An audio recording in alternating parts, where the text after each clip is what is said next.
Ndasubiriye kubahereza kaze mwese banywanyi bacu mukunda kandi mugakurikira inkuru n'ibiganiro dutambutsa kuri ino mboneshakure mukunda muri benshi Shiramatsiko TV. None n'umwanya yageze ko ariko aragarukwako cane irya nino makuru tugiye kwibanda ko ariko haravugwa mu birabana n'umutekano.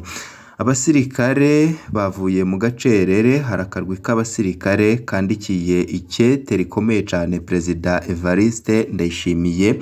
Muri iryo kete hakubiyemwo ibintu biteye ubwoba ku kugene Ndayishimiye yishe igisirikare, kugene abasirikare batakimushaka, ukugene bavuga yuko Ndayishimiye agomba gutanga imihoho, bitaba ivyo bagafata ingingo zikomeye cane. Turaza kubabwira ibiri muri iri kete ndetse na bamwe muri abo basirikare bivugwa yuko banditse iryo kete baryandikira Perezida Evariste Ndayishimiye. Ni nyuma yuko hagize igihe havugwa zuguruzuguru mu bijanye n'igisirikare c'u Burundi, ndetse bivugwa yuko abasirikare bashika 300 bitazwi iyo banyikiye kuva intambara ziri muri Republika Iharanira Demokarasi ya Kongo zitanguye.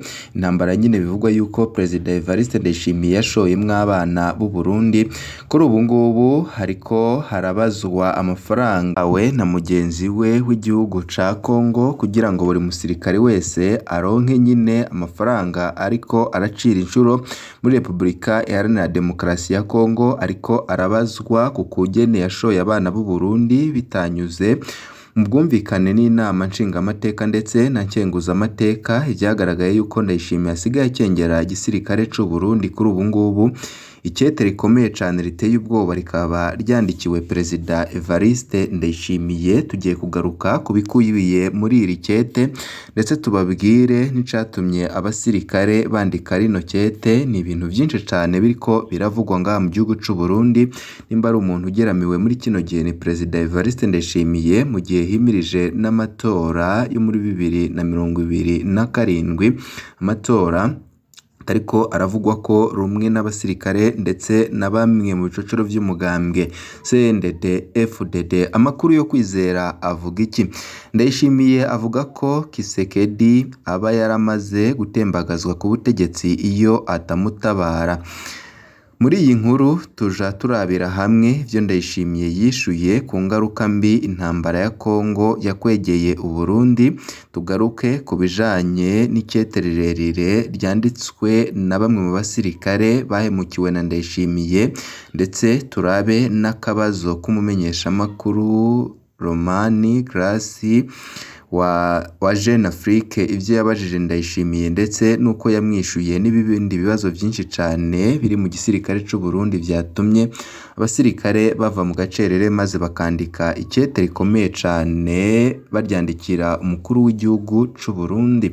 Byose nyine reka tubigaruke ko muri no nkuru twabiguteguriye. Bayo utaravyonda kuri sabone canke se subscribe, wakoresha kano karyo kugira ngo uzurashikirwa n'amakuru n'ibiganiro twama twatambukishije kuri no mboneshakure mukunda muri benshi Shiramatsiko TV. Ati dufatiye ku ngaruka mbi iyo ntambara iriko iragira ku gihugu cawe, ku butunzi n'umutekano, uko kurungika ingabo ntivyoba biriko biratuma n'ivyahuha bihubuka mu Burundi. Inyishu ya Ndayishimiye yatanze kuri kino kibazo irateye isoni. Ikibazo yahisemwo kugihungisha ndetse no kugihunga u Burundi, ahubwo aca akoresha mayeri yo kwishura ibintu ataho bihuriye n'u Burundi. Ndayishimiye yaciye yishura avuga ko iyo atahaseruka umuharima 23 uba waramaze guhirika ubutegetsi bwa mugenzi we Kisekedi. Kuboba bibaza ko ataho bihuriye canke ataco twakoze, canke bibaza ko turiko turashikuza. Aya majambo Perezida Evariste Ndayishimiye yaravuze kandi avuga akomeje mu gihe ariko arishura umunyamakuru wa Jeune Afrique ku kibazo yaramubajije, ariko nanone Ndayishimiye akaba ariko arakimbira ibindi vyinshi yagombaga gusigurira abarundi. Nivyo mwibonera ko mukuru w'igihugu yabajijwe ku ngaruka mbi ziriko zirashikira ubutunzi n'umutekano vy'u Burundi kubera kwivanga mu ntambara ya Kongo. ariko yaciye ahunga ikibazo aca yishura ivyo yibaza ko Kongo yungukiye mu ntambara. Biragaragara ko Ndayishimiye nawe asanzwe azi neza ingene kwivanga mu ntambara ya Kongo vyasambuye igihugu cacu.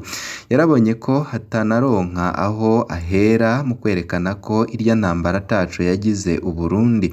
Burya ntazi ko kuba yarakwevye ikibazo ahubwo ariho yagitangiye inyishu itomoye. Biraboneka ko naho umufuko wiwe uriko urabomboka kubera abana b'u Burundi yashoye mu rugamba rudafitiye akamaro Uburundi, kandi afise isoni zo kuba yabivuga ko koko ingabo za Ndayishimiye zarabujije inyeshamba za M23 gushika i Kinshasa. Naho mukuru w'igihugu yabajijwe ikibazo kiraba Burundi agahitamo kwishura ibihushane, reka dusuzume ko na nyabihushane yishuye bifise ishingiro.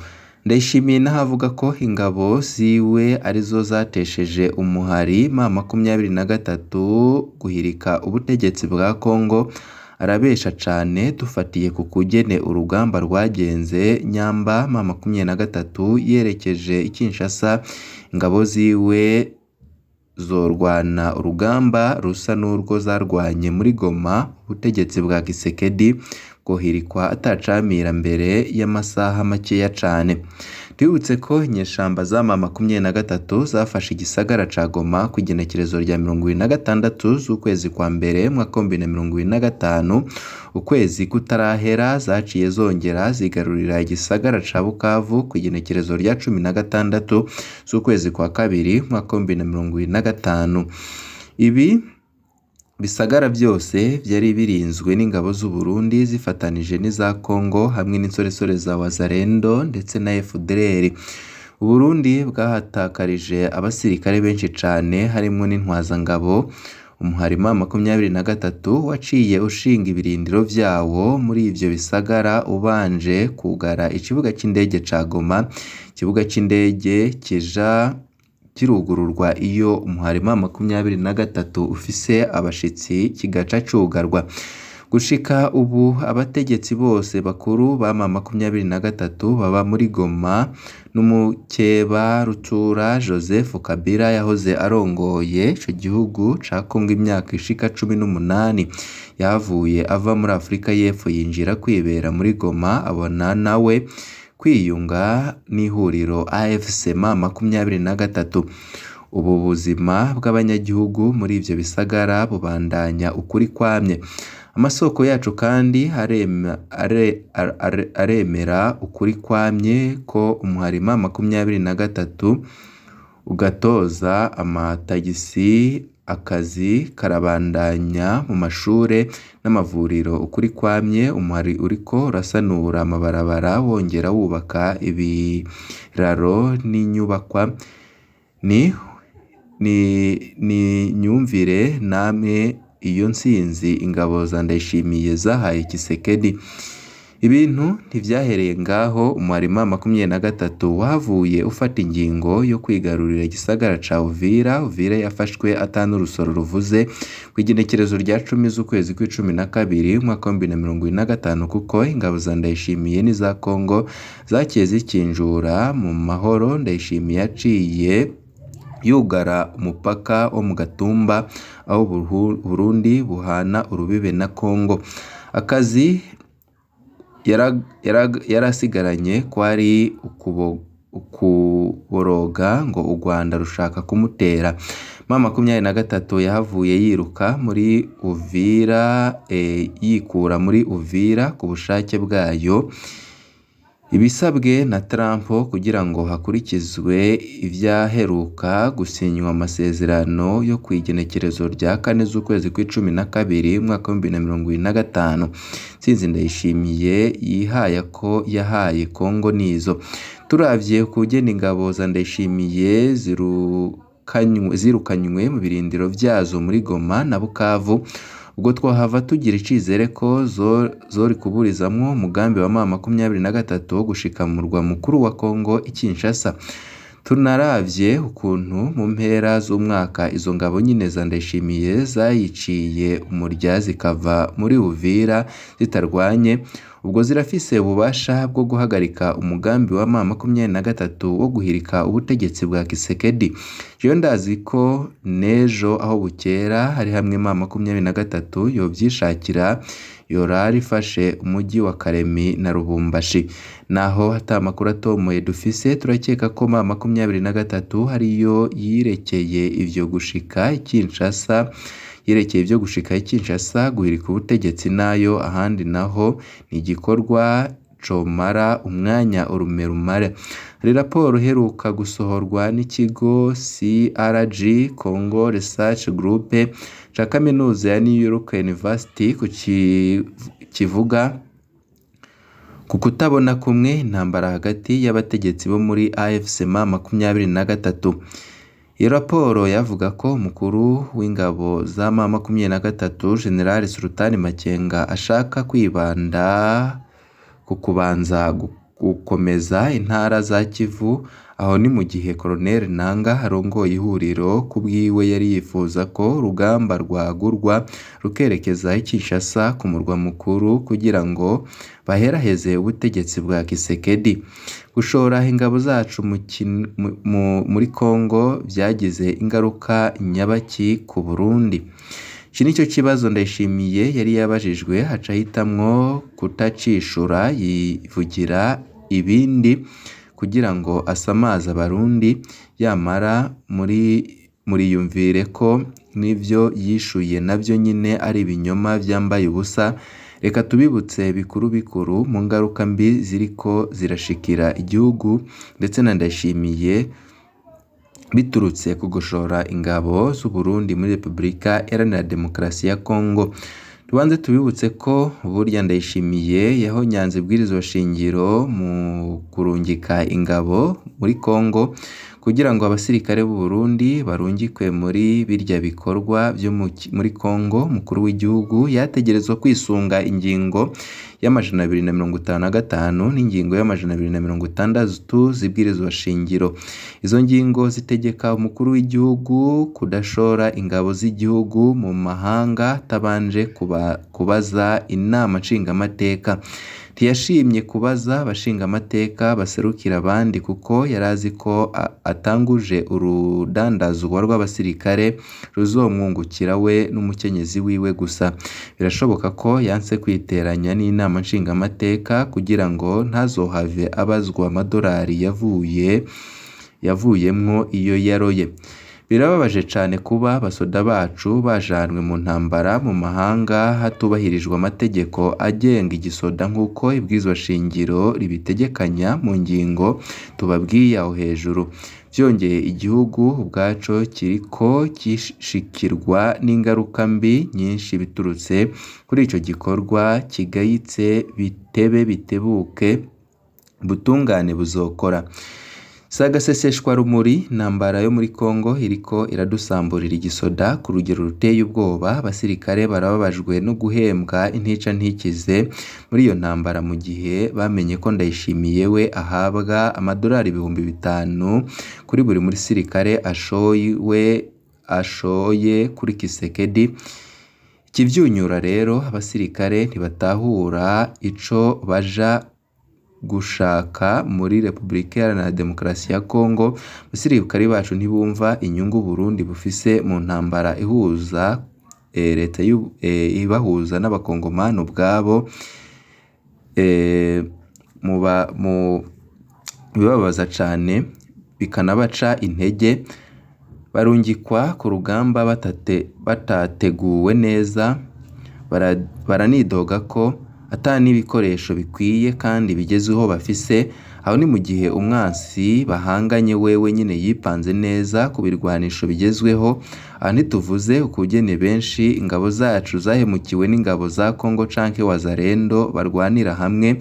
Ni kenshi zabatanye urugamba canke zigata uturere zari zicunze, gutyo ingabo zacu zikisanga ziriko ziroha ngo zituze umwansi. zariko nyine ziriroha kugira ngo zituze umwansi igihe abakongomani bene igihugu babatanye urugamba bagacika, aho bavuga yuko nyine bagomba kwishura amadolari baguzwe. Ibi vyatumye abasirikare bacu bacika intege bahava barabona ko bagurishijwe. Ni gutyo twatangaye twumva ingabo zacu zahora ziyubashe zisigaye zumva urusoro zigata ivyo zifise vyose zikirukira kumeneka.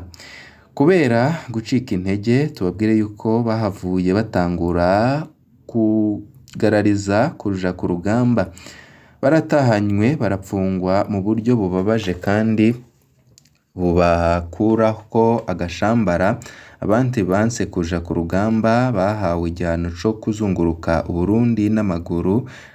Ni amahano akomeye cane abasirikare bacu batariko barabonera ni amahano akomeye cane abasirikare bacu bagiriwe kumva bacika urupfu muri Repubulika Iharanira Demokarasi ya Kongo, bashika mu Burundi nabo bagahabwa ibihano bikomeye cane. Ikibazo c'ubukene buri mu gihugu naco nyine caciye gisongera isibe. Umusirikare yisanga ahembwa ibihumbi 200 vy'amarundi mu gihe ategerezwa kubeshaho umuryango wiwe, agashira ibibondo vyiwe mw'ishure, akongera nawe nyine akikenura muri utu na turiya nko kugura agashambara no kumara imanza. Umusirikare yisanga ahembwa umushahara uhuriranye n'igiciro c'ipantaro imwe gusa, agashahara gato gushirako amagorwa abasirikare babonera mu ntambara bashowemo muri Kongo vyatumye abasirikare batangura gutoroka igisoda bakaja kurondera amaramuko mu bihugu bibanye canke kuronka ikiyede muri Dubai.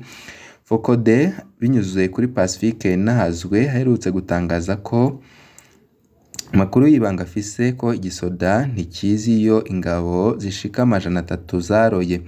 Ngiki rero ikibazo nyezina umukuru w'igihugu yari yabajijwe agaca yisamaza akaja kwishura ibitajanye no kuvuga ko iyo ataba Kisekedi aba yarakubiswe kudeta bugica.